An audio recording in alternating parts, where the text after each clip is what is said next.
Hello, everyone. It's Dr. Willie Green, aka Dr. Financial Literacy, coming to you with my first 31 days in terms of velocity banking. The first 2 weeks of the month of January 2024, used to try to understand this concept of velocity banking.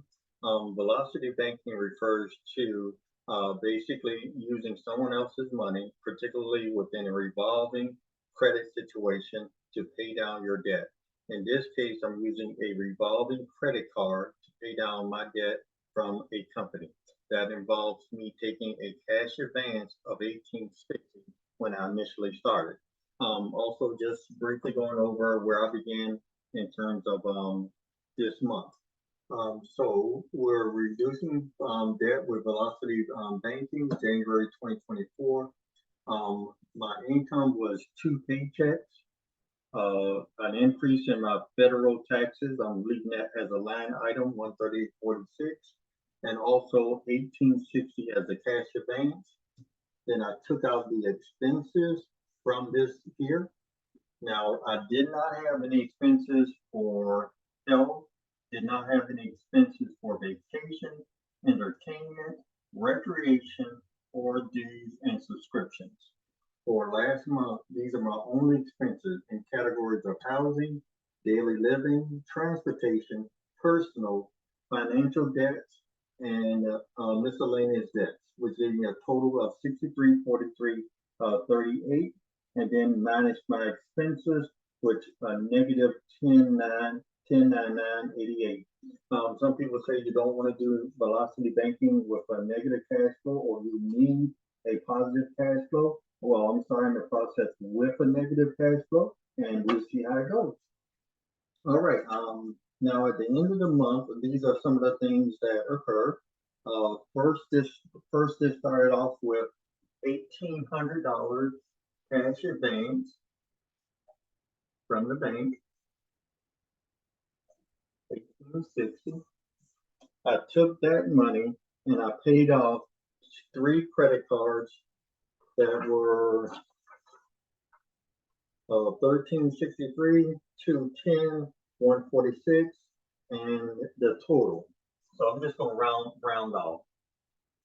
$1,364, $210,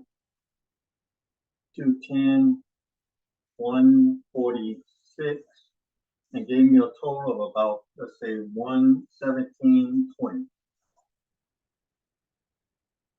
So the great thing about this is that I was able to wipe off some of the other credit cards and hopefully improve my credit.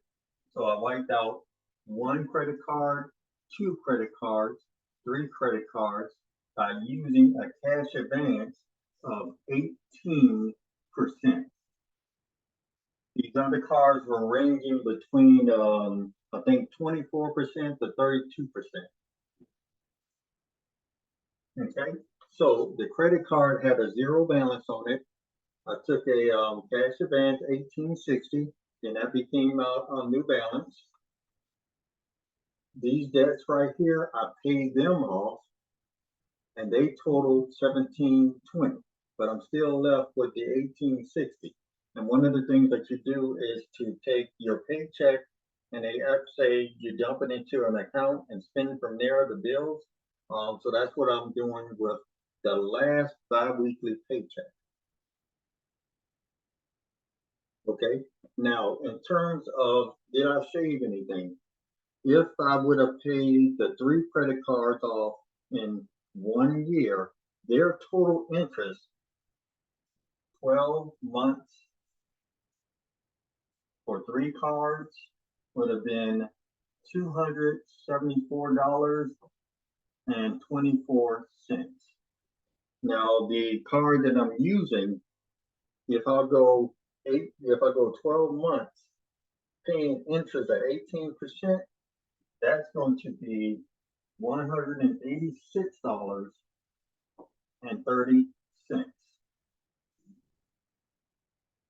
So that gives me a fifth.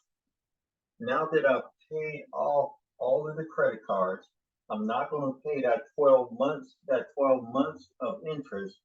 only this $186.30, that saved me $87.94. That is incredible. That is incredible. So I increased my cash flow. Although I was negative here, I still was able to increase my cash flow by $87.94 in general, because I paid down the debt, and I'm gonna show you where. Okay, so again, paying off 3 credit cards. That's going to improve my credit, improve my debt ratio, improve my utilization. I saved $87.94 in interest. Okay. Now, in general, altogether, when I went back to run some more numbers, my total debit in the account with some purchases, because I dumped my paycheck in, I had to make some purchases, gas, groceries, Walmart, electricity, grocery in general. Those debits on the account, including the 1860, came up to $2,222.09. So total came up to $2,222.09. These are all the deductions on the, we'll call it velocity card.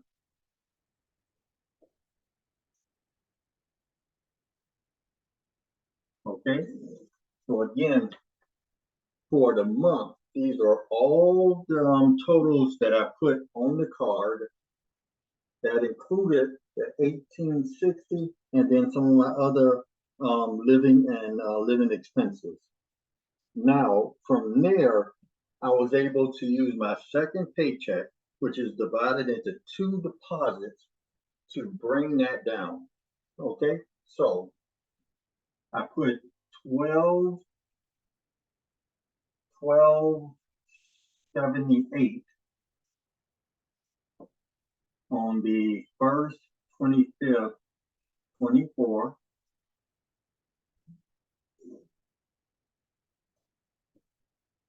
Okay, so my first deposit there, that's 2222.9 minus 1278.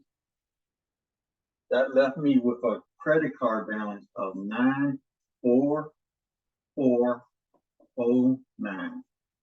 Now, my second part of my paycheck deposit was another 400 that came in at another bank on the 26th of 24. That was $400. Let's see. I'm just joshing. I can do this one.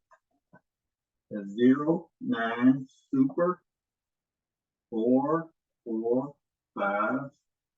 So that gave me now a credit card balance of $544.09. That's on the card. Now I still have until the statement date of February the 12th to pay this off, to make sure that I don't pay any interest at all. So as long as I can pay this off before the 12th, then I'm okay. Now, one of the things that I see about velocity banking advocates is if you have some money just sitting around, you need to make that money work for you. So I had one account with $300, a savings account that I had probably about 2 or 3 years. I looked at last year just to see how much interest I received on it, and I received approximately 10 cents on having $300 a month in the account. Now, the banks can use that money also to make loans and double the loans.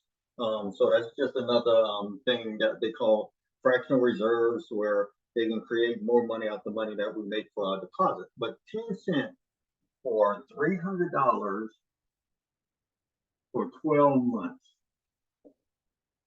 Now, that was a blessing. Thank you very much for the 10 cents. Really appreciate it. but I'm gonna try to use the money to do a little bit other things. So I closed that account. I closed that savings account, took that $300, placed it over here.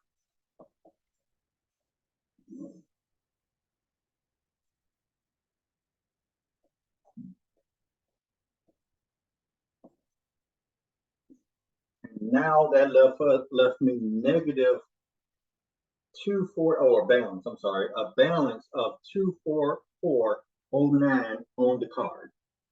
And I'm being charged interest in general. Okay? So I'm like, okay, man, I don't really want to have charged interest. What else do I have? So then I just started looking around at some of our other accounts, and they had small amount in them, 50, 60, 70. So I went ahead and pulled together those those in general, and I ended up with 97.91 as a credit to my account. So let's see, 24409 minus 97.91, 146. I need to come up with that. 244.09 plus 97.91. So I came up with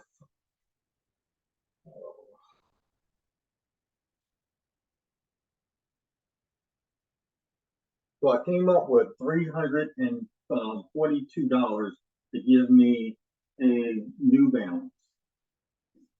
So now I have a credit on the account of 97.91. I really didn't want to be over in the credit card, but I'm over, and I have a credit. Now, if I don't put anything else on before the statement date, then I'm not going to be charged any interest. So I may leave it like that as it is. But now, from 2/2/24 to at least 2/12/24, I can use that 1860 again. The great thing about the bank that I'm using, there's no transaction fee, transaction cost. Well, no, I think there's $1 or 50 cents maybe, but it's less than $2 in general. There's no percentage on top of the 1860. So what I did was called a cash advance on the credit card. Now, I still have up until the 12th, the statement date, pay it without any, so I have the 12th to pay on it without incurring any interest. But what I'm going to do, because I think this has been successful, it has been good, I'm going to go back today or tomorrow, take that 1860, look at some of my other debt that's somewhere, see if I can use that, because I have a paycheck also, my first paycheck that's coming up on the 9th, but the majority of that will go to housing, because I'm bringing in 1686. So I'm left with maybe less than $100. And that's why I may be running into the negative on this end. So yeah, I think this is one thing that I may do. The other thing that I'm looking at is I looked at all my credit cards.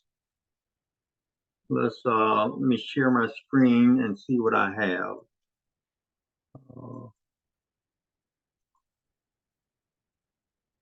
Okay, these are the numbers that I had in terms of the spending. Go see if I have another one.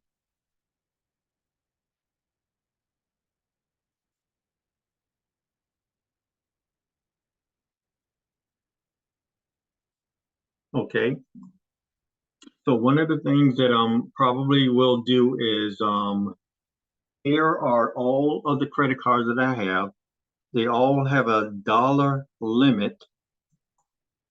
Let me change that. Say they have a cash advance limit. And what I'm going to do is look at these, and maybe even at 32% for some of the cards, I still can, I think, make it happen in a sense that with velocity banking, is not so much as the interest rate. You take that, and on top of that, you place your paycheck inside of it in general, and it's going to bring down the principal. So that's what I did here with the 1860. When I put in my second paycheck, it brought down the principal, and I'm saving. So when I started with 1860 as a cash draw, it got down to 1500 with the say 1278. So then I had a daily average of say 900. Then when I made the second deposit on the 26th, that brought me down to a daily average of 544. So it's dropping, and it's charging the interest on it. So I'm saving money on the interest, and I'm still being able to take out my expenses. Now, I was not able to take out my rent, but I'm trying to figure out a way to do that and get points from it. From it. Now, so again, back here and looking at the interest rates, I'm looking at one of the cards. I can take that and chunk it on top of one of my other bills, then deposit my check into one of these other accounts and start paying my bills again and using the velocity method again. So I'm gonna sit down sometimes this week or today, probably select one of these cards and take the interest rate that's associated with the cash advance and see how it works. Now I'm using the cash advance because that's what's available to me at this particular time. Some people are able to use a HELOC, home equity line of credit, or a PLOC, personal loan HELOC, personal loan of credit. But because of the business that I also have on the side, my debt to income ratio was high, and I was unable to get a HELOC. I hadn't really looked at getting the personal loan in terms of the hits that I took in terms of the first path that I started. So thank you again for stopping by. I just wanted to give you an update as I move into the month of February, looking at one of the things that I'm doing. I'm definitely going to take another cash draw from here to pay down some more debt and try to pay it off within a month to save on the interest. The difference between 274, the interest that would have been charged on all of these cards, and the interest that would have been charged on the credit card was 87.94. But because I was able to pay down the credit card and now even have a plus, I save on the interest as long as I don't make any other charges that I can't pay by the statement date. So in reality, I saved $274 in interest. So that increase was called the cash flow, which is also a part of this. And the cash flow is the difference between your expenses and what you have left over. So this 274, I'm gonna try to bank somewhere so that you can see how once I increase my cash flow, I use it somewhere else to reduce my debt. So that's one of the things I hope to try to keep track of. Thank you very much for your time. Really appreciate it. If you'd like to work with me or my company, my staff, we'd definitely love to work with you in terms of reducing your debt. As you can see, started with a 1099 negative cash flow in general, but definitely I'm currently doing micro loans to some clients. In addition to that, some authorized users on credit cards to improve their credit. my clients was able to nearly obtain about 100 points in, I'll say, less than 2 months on his credit as a result of being an authorized user. So again, thank you. This is Willie Green, aka Dr. Financial Literacy. If I can help you to look at, if you have a negative cash flow, how we can possibly get that cash flow to be positive, either using some aspect of velocity banking. Thank you very much. Have a great day.